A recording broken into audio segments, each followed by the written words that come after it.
porque me has dado cariño, me has dado amor.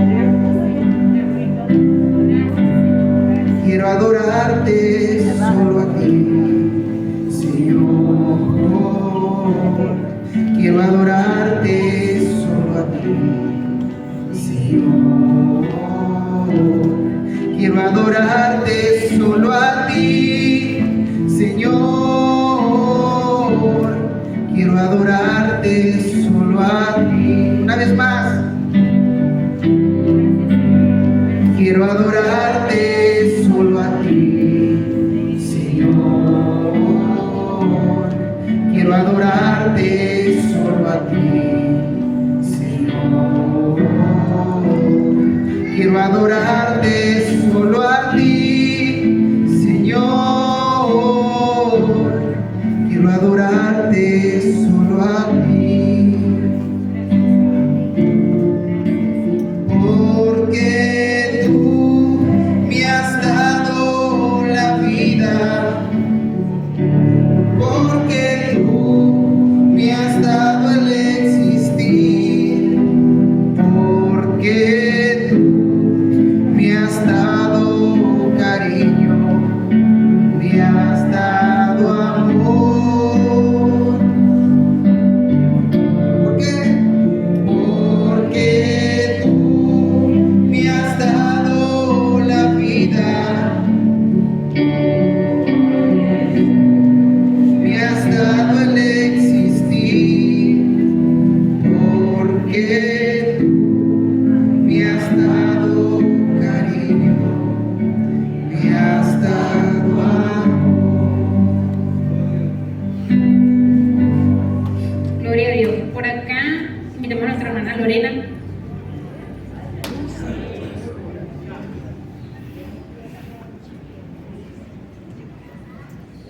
Dios les bendiga, Dios les guarde. Por poco no llego, pero bueno, aquí estoy. Tuve que ir a la casa a cambiarme porque no podía predicar en pantalones. Pero bueno, y le doy la gloria a Dios por permitirme estar acá, en este lugar, con ustedes, por venir a darles esta pequeña reflexión que fíjense que cuando uno le toca reflexionar, uno dice, Señor, dame una palabra para la iglesia. Pero los que se han parado aquí saben que la palabra es para mí, ¿verdad? Entonces, desde julio de 2026, ¿no? A todos nos marcó la vida, ¿verdad? Ese 24 de julio tan fatídico, ¿verdad? Cuando la tierra tembló, ¿verdad? Cuando vimos que la tierra tembló y nos recordaba, ¿verdad? Esa fragilidad que tiene la tierra y la futilidad de la vida, ¿no? Pero a pesar de que se mueve la tierra, hay algo que no se movió y fue la promesa del Señor, ¿verdad? Y desde allí hemos pasado, o estamos pasando, y más que una reflexión es mi testimonio, ¿no? Estamos pasando un estado de incertidumbre, de confusión. Desde entonces, durante esa primera semana me deprimía, avanzaba, lloraba, caminaba para allá, caminaba para acá, y no sabía qué hacer. De verdad estaba muy desesperada, hasta el punto de llamar a la pastora y decirle, voy a suspender el día del niño, porque yo no tenía ánimo de nada. O sea, veía a los niños muertos, lloraba, veía que se murió, lloraba, si se salvaba uno reía, y así estaba toda la semana, ¿no? Y entonces, por lo general en mi consultorio siempre pongo música de adoración. Cuando no hay paciente, siempre pongo música de adoración. Y comencé a orar, ponía en YouTube, y ahí va pasando secuencialmente todas las canciones. Y hubo una canción que me cautivó, y es la de la canción es alzaré mis ojos a los montes, ¿de dónde vendrá mi socorro? Bueno, esa canción para mí fue lo máximo. Tan es así que el mismo internet me la repetía, pues, me la repetí y la ponía hasta que me la aprendí, y di con la canción hasta que me la aprendí, ¿no? En eso duré un mes, todo el mes. La pastora me empezó a mandar palabras, levántese, que usted es una mujer de fe, y bueno, hasta yo y me dijo, Lore, dale, Lore, sí podemos. Y bueno, ahí me pude levantar, pero esa palabra quedó en mi mente, ¿verdad? La palabra socorro. El mismo día, bueno, después les digo esa parte. Entonces, cuando veo en el mes de julio que me toca predicar, yo digo al Señor, una sola palabra quiero. Una sola palabra quiero. Y la palabra que me llegaba era socorro, y me salía la canción y era socorro. Pero como les dije, era para mí, ¿no? Era para mí. Entonces, viendo todos esos acontecimientos que pasamos, realmente vimos que cómo el socorro de Dios estuvo aquí en Yaracuy.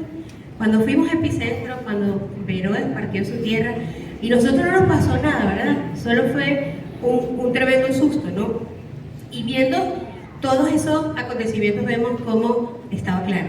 El socorro del Señor sigue siendo nuestra mano poderosa, ¿verdad? Amén. Que se mueva a favor de sus hijos.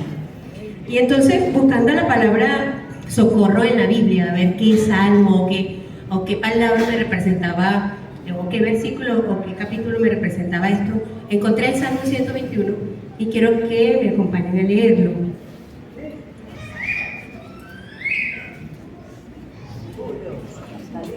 Y leemos, ¿ya lo tienen? Leemos con la autoridad del Padre, del Hijo y del Espíritu Santo. Voy a leer primero la versión Reina Valera en 1960. Alzaré mis ojos a los montes. ¿De dónde vendrá mi socorro? Mi socorro viene de Jehová, que hizo los cielos y la tierra. No dará tu pie al resbaladero, ni se dormirá el que te guarda. He aquí, no se adormecerá ni dormirá el que guarda a Israel. Jehová es tu guardador, Jehová es tu sombra a tu mano derecha. El sol no te fatigará de día, ni la luna de noche. Jehová te guardará de todo mal, Él guardará tu alma, Jehová guardará tu salida y tu entrada. Y quiero leer en la traducción del lenguaje actual. Dirijo la mirada a las montañas. ¿De dónde vendrá mi ayuda? Mi ayuda viene de Dios, creador del cielo y de la tierra. Dios jamás permitirá que sufras daño alguno. Dios te cuida y nunca duerme. Dios cuida de Israel y nunca duerme. Dios te cuida y te protege. Dios está siempre a tu lado. Durante el día el sol no te quemará. Durante la noche no te dañará la luna. Dios te protegerá y te pondrá a salvo de todos los peligros. Dios te cuidará ahora y siempre por donde quiera que vayas. ¿Verdad? Y ese salmo ministró mi vida, por lo cual quiero que oremos para ya comenzar esta prédica.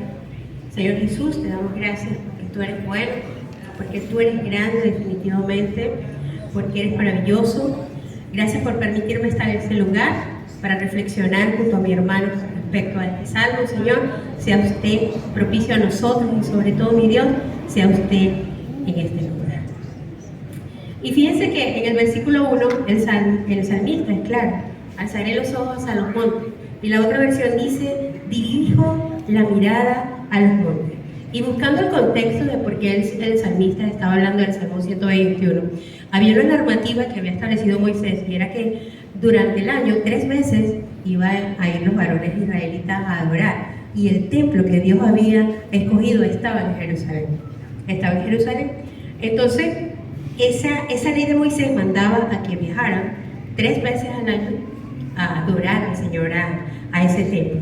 Y cuando buscaban la geografía de Jerusalén, Jerusalén estaba enclavada entre valles, entre varias montañas, ¿no? Entonces la gente siempre subía físicamente a adorar. Y entonces decía: ¿por qué él dice alzaré mis ojos a los montes? Y es que como Jerusalén estaba rodeada de montañas, ellos lo único que veían eran los montes, las montañas, ¿no? Y entonces me imaginaba ese caminar, ese peregrinar de ese pueblo que subía quizás con una palabra, quizás con una esperanza de encontrar alivio a sus problemas, o quizás sencillamente por el único deseo de adorar al Señor. Y en esos montes representaban tantos peligros para ellos como esperanza, ¿verdad? Porque subían, pero con la esperanza de encontrar una solución a sus problemas. Se hacía de día, se hacía de noche, caminaban, había lluvia, había sol, no había carro. Y sobre todo había bandidos, monte, collado, y también había incluso gente adorando a Dios en pagano. Y con todos esos escenarios, ese pueblo de Israel se encontraba, pero ellos solo estaban centrados en que su único deseo era adorar a Dios. No les importaba más nada, solo subir y cumplir ese mandato. Y el viajero dependía únicamente de Dios para su seguridad. Ellos tenían esa certeza, a pesar de que estaban cansados, de que quizás los pies estaban heridos por yo me imagino el trecho pedregoso que había, los pies cansados, maltratados, y aún así ellos llegaban por su único deseo de adorar a Dios. Y entonces, yo siempre que leo la Biblia, siempre, o cualquier otro libro, me pongo en el papel, ¿no?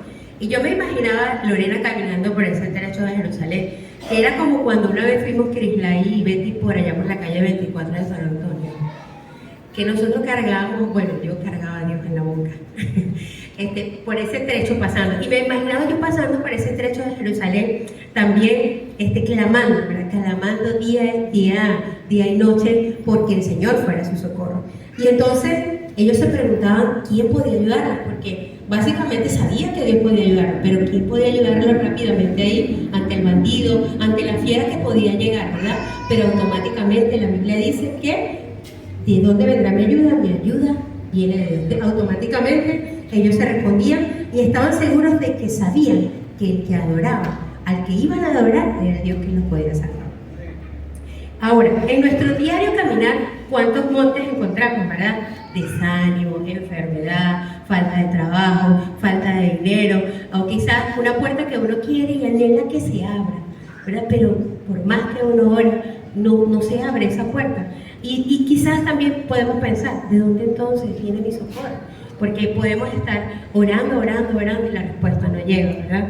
Y a veces pensamos que no lo vamos a lograr, que no lo vamos a superar, que vamos a morir en esa enfermedad, o de repente no está la salida, no está la respuesta. Pero en ese proceso de ese terremoto aprendí o confirmé una cosa, y es que todo ese trayecto de mi desespero, porque el día del terremoto se me ocurrió descargar la aplicación que me avisaba de los terremotos, porque a todo el mundo de la clínica le mandó el mensaje del smartphone, pero a mí no me llegó nada. Se me ocurrió descargar la aplicación de los terremotos y fue peor porque cada vez que sonaba yo echaba un grito diciendo: Señor, ayúdame, ¿verdad? Entonces, en ese trayecto descubrí que toda esa ansiedad la transformé en oración. Y en medio de esa incertidumbre elegí mirar al cielo y adorar. Y ahí fue donde comencé a adorar. Créanme que encontré la llave del éxito. Adorar. Entonces, durante el terremoto fue muy duro para todos. No había un paciente que no entraba a mi consultorio que no hablara de ese terremoto. No hubo aviso, no hubo lugar, no hubo alguien que nos dijera bien, pero sin embargo, sí hubo un aviso. Yo era la mujer, no era tan valiente anteriormente a como soy después de todo esto, ¿no? Una vez tembló aquí, recuerdo que mamá me tocó la puerta para decirme: Lorena, está temblando. Y yo con la batica así salí para la calle. Sin pantaleta, sin nada, sin chancleta, salí para la calle. Ese día del terremoto, a las 6:30 de la mañana, yo por lo general todos los días me paro a las 5 a hacer la comida de la clínica con mi esposo y me acuerdo acostar a las 6 de la mañana. Entre las 6 de la mañana a las 7 yo tengo un sueño. Y el sueño en el sueño está el terremoto. Y el terremoto era duro. Y yo le digo: Señor, le dije, papá, es fuerte el terremoto. Y no solamente eso, sino que yo estaba en la clínica en el segundo piso y yo vi cuando venía el tsunami. Y yo le dije: Señor, un tsunami. Entonces yo recuerdo en el sueño que yo me hinqué y le di la gloria a Dios porque el Señor me había guardado, nos había guardado. Entonces cuando yo desperté toda exaltada, yo le digo: Señor, ¿qué es eso, Señor? ¿Qué es eso? ¿Por qué tú me das ese sueño a mí? Donde yo no soy así, esa profeta. No. Entonces, yo me fui a trabajar y todo el día estuve exaltada por eso: Señor, confirma, Señor, qué es lo que viene, Señor, qué es lo que me estás diciendo, Señor, no entiendo lo que me estás diciendo. Bueno, pasó el día, a las 6, bueno, yo en la tarde cuando pasó eso, yo estaba en mi consultorio adorando. A las 6 de la tarde, cuando sucede eso, yo reconocí automáticamente el terremoto. Yo no tuve miedo, fui capaz de salir del consultorio porque todos las personas que estaban en el consultorio se paralizaron. Ellos quedaron que si era un avión, que si era, porque la estructura, y yo pude sacar todas las personas que estaban allí, avancen en un terremoto, sacar los pacientes sin miedo. Y no solamente eso, sino que a los 45 minutos fue que yo dije: mi mamá, ¿cómo está mi mamá? ¿Cómo está la Rafa? Si yo me acordé de los míos fue después, pero pudimos sacar todas las personas de la clínica y fue gracias al Señor, que el Señor me preparó, eso era lo que estaba, el Señor me preparó para ese momento. Aleluya. Y después busqué un espacio donde cumplí lo que dijo el sueño, que era darle la gloria al Señor. Y entonces, después de ahí vino eso de que bajé la aplicación, y entonces me podía pensar, ¿qué hago? Porque lo que venía esa madrugada fue terrible porque había pacientes, los niños se traumaron mucho, tenían niños hospitalizados, no querían dormir, unos dormían con la piernita afuera por si vuelve para salir corriendo, nadie quería subir, pero yo tenía que ser la valiente que tenía que subir para que todos los pacientes pudieran subir. Y entonces les dije a los pacientes, bueno, vamos a quedarnos quietos, vamos a confiar. Todo el mundo apostaba que venía otro terremoto más fuerte esa noche, en unas horas, la réplica, bueno, fue de verdad tétrico. Entonces, al otro día, cuando yo me vengo, bueno, que ya todo está bien, empezaba mi mente a imaginar para dónde me voy, para qué ciudad me voy, para qué pueblo, para qué pueblo me voy, que no tiemble, que no vaya a pasar eso. Había gente que decía, incluso mire que hubo una persona que me dijo que la montaña de Suerte iba a ser destruida. Entonces, Lore, múdate de ahí, porque tú estás a la pata de la montaña y a ustedes son los primeros que van a arrastrar. Que me mudara para la clínica. Yo le decía, ¿para qué? Esa montaña tanta agua que tiene que ir allá a la clínica debe llegar. Decía yo, entonces no me parecía factible lo que estaba diciendo. Y entonces, bueno, decía, me mudo de país, si tengo el dinero para hacerlo, o me voy a un lugar más alto donde no me alcance, o algo que no me afecte, o cualquier otra ayuda, con tal de buscar el auxilio para mi situación, porque eso del terremoto lo tenía la Lorena nada más. Pero igual que el salmista sabemos y reconocemos que nuestro socorro viene solo de Jehová, que a donde vaya, si no voy de su mano, va a suceder. Y de hecho cuando vemos toda la faja esa que está temblando, vemos, Dios mío, pero arranca todo el planeta, ¿de dónde me fue? Si no iba con el Señor, iba a suceder igual. Entonces ahora entendemos que la ayuda no viene solo del dinero, no viene del amigo, no viene del espacio, no viene de la fuerza, sino que viene del que hizo nada menos y nada más que el cielo y los cielos y la tierra. Amén. Como dice su verso, el que sostiene el universo, el que sostiene las galaxias, ¿verdad? Entonces, ¿habrá un lugar donde su ayuda no nos pueda alcanzar? No creo, ¿verdad? Que no haya un lugar donde nos pueda alcanzar su ayuda. Entonces allí yo volví a entender que solamente debemos estar cerca de él. Yaracuy, un pueblo con una montaña de idolatría, y aún así Dios mantuvo su vigilancia constante en Yaracuy, ¿verdad? Como dice el verso 3, jamás permitió ni permitirá que suframos daño alguno, porque Él es el que cuida, y sobre todo lo mejor, que no duerme, que Dios no duerme, ¿verdad? Entonces fíjense todo lo que me ha ayudado este salmo. Entonces, cuando dice el verso 3, no dará tu pie al resbaladero. ¿Cuántos pudimos salir de esa casa en ese terremoto, en ese movimiento, verdad? Que era como un resbaladero.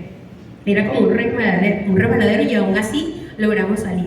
Entonces, cuando ubicaba el pueblo de Israel, era que eran tan difíciles los accesos a los caminos que solamente ellos un pie se resbalaba y caían al abismo y podían morir. Entonces, nuestro pie representa ese paso que siempre damos, ¿verdad? Esa acción que siempre hacemos. El resbaladero es el lugar peligroso de donde podemos caer, no necesariamente puede ser un piso, puede ser cualquier otra estructura, pero la promesa de Dios afirma, al igual así como nuestros tendones afirman nuestras rodillas y no permitan que nosotros nos caemos, el Señor permite que nosotros no caigamos al vacío o caminemos sin apoyo. Él nos da esa firmeza y esa estabilidad que da ese tendón, no les da el Señor. Lo que significa que Dios cuida de sus fieles de manera constante para evitar que sufran caídas, no solamente caídas en el piso, sino caídas espirituales o incluso caídas en el pecado. Ahora, pero eso implica que debe haber una relación de dependencia a Dios, no es solamente así porque seamos bonitos. Entonces, ya les dije 3 cosas. Primero, que la llave del éxito era ¿cuál? Orar, adorar y mirar al cielo, que debo estar cerca de Él, y la tercera, que debo tener una relación de dependencia con el Señor. ¿Y qué implicaba eso? Tener una relación ¿qué implica tener una relación de dependencia de Dios? No es nada menos que tener humildad, reconocer que la sabiduría solo la tiene Él, que Él es el único que da la salida, la confianza plena, más que en nuestra propia inteligencia, y sobre todo la renuncia al orgullo, va a creer que yo solo puedo, o que yo solo puedo resolver todo lo que me pueda pasar. El verso 4 dice que Dios mantiene una vigilancia constante que nunca se descuida de nosotros y que no descansa.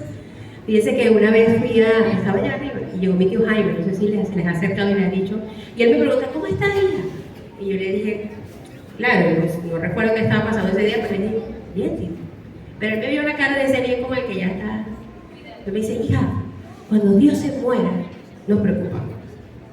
Y eso marcó mi vida, porque ahora digo, cuando Dios se muera, yo me preocupo, ¿verdad? Porque ¿cuándo se va a morir Dios? Nunca, ¿verdad? Él está atento a cada momento de día y de noche de nosotros, y Él está velando día y noche. Y hay una frase de cuando supe que era la palabra socorro, comencé a escuchar predicas sobre socorro, y hay una frase que dijo un predicador que dice que el insomnio del hombre es fruto del miedo, pero la vigilia de Dios es expresión de amor.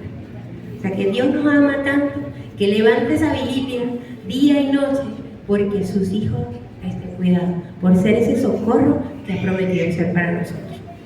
Y ese amor infinito nos protege de día, nos protege de noche, cuando dormimos, estemos despiertos, al igual que cuando los peregrinos acampaban en ese trayecto de Jerusalén, que los guardaba, también los guarda a nosotros.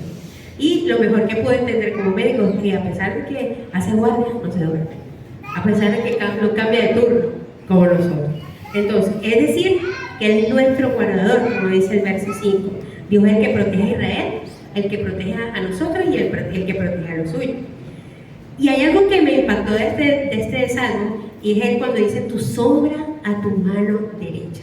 Cuando buscaba la palabra sombra, era que todo aquello que obstaculiza el paso de la luz, y por eso es que tenemos la sombra, ¿no?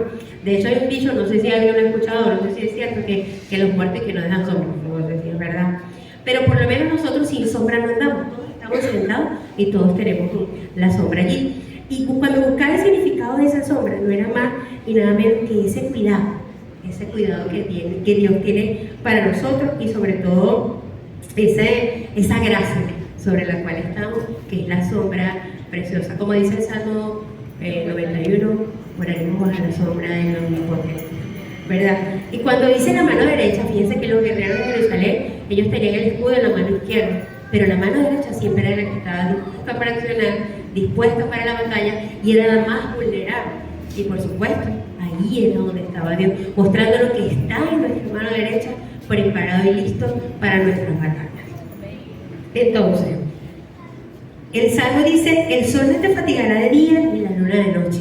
Cuando busqué el significado de esto, pensaba que era, bueno, de día no puede quemar el sol, pero de noche la luna no nos quema.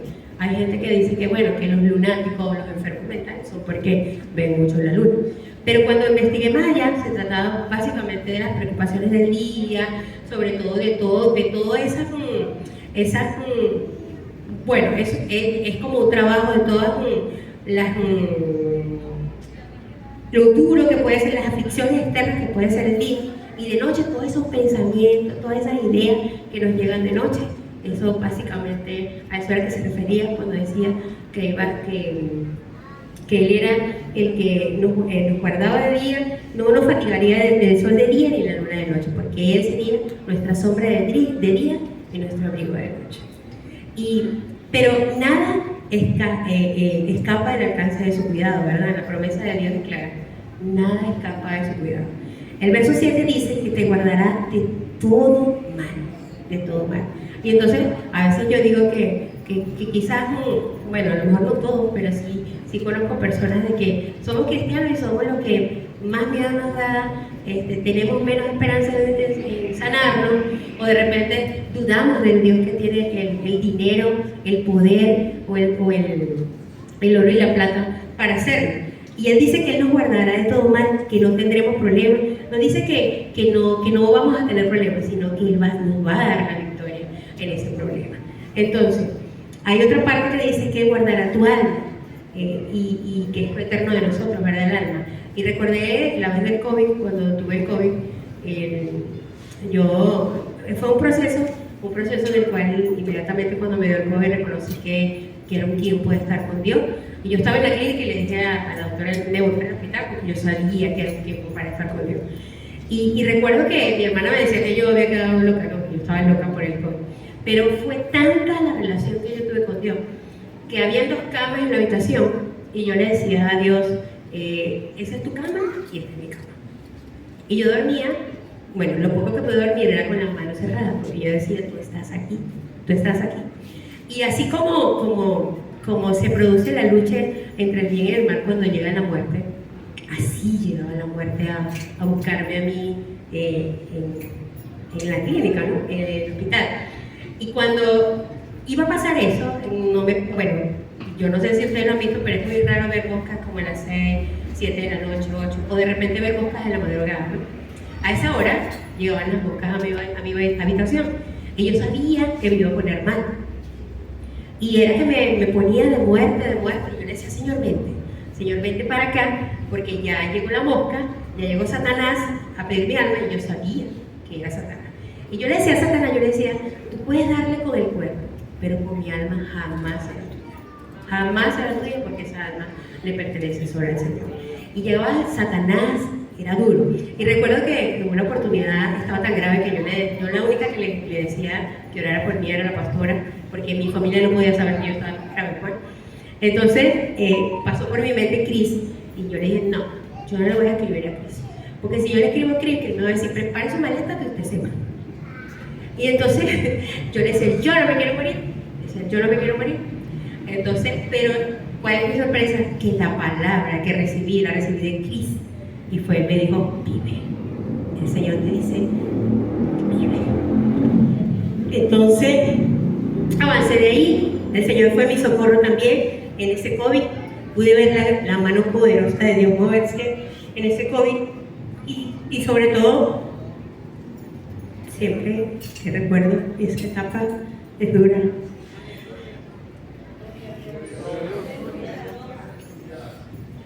Pero aquí estoy, sabiendo que Él ha guardado mi salida y mi entrada y va a guardar su salida. Amén. No solamente hoy, sino va a ser siempre. Y sobre todo que en eso consiste todo su socorro, ¿verdad? En ayudarnos, en lo bueno que ha sido y cómo podemos aplicar esto a nuestra vida, ¿verdad? En buscar esa dependencia genuina del Señor, en no confiar en nuestros propios recursos, sino en depender únicamente de Él, en tener esa paz en medio de esa certidumbre, paz que conseguí en la oración y en su palabra, y sobre todo en la confianza a largo plazo, en descansar en la promesa, porque dice que el Señor no tiene fecha de caducidad y nos va a guardar desde ahora y para siempre. Amén. Y algo que aprendí hoy es que haz que el miedo tenga miedo de tu fe. Eso me lo regalaron hoy y se lo regalo a ustedes. Dios les bendiga. Amén.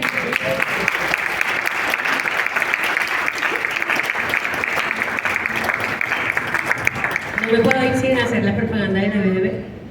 Ya se me pasó la parte dura. El sábado de nuestra BBB, gracias a los pastores que se han involucrado en el trabajo conjunto con los líderes, de verdad, gracias, agradecida. Recuerden que el trabajo no es para Inés, o para Jorge, o para Lorena, el trabajo es para el Señor. Amén. Son niños que nos esperan, no solamente son los niños, también son los familiares, son los padres, que también tenemos la promesa o la esperanza de alcanzar. Como pastor, apoya a su líder, apoya. Tengo líderes que están solos trabajando porque los pastores no lo han apoyado, pero sé que el Señor es nuestro apoyo, sé que el Señor es nuestra ayuda, y sé que la BBB va a ser de éxito, va a ser de bendición, porque los niños también merecen conocer a Cristo. Amén. Gloria a Dios, aleluya. Dios bendiga a nuestra hermana Lorena. Amén. Nuestro socorro viene de Dios.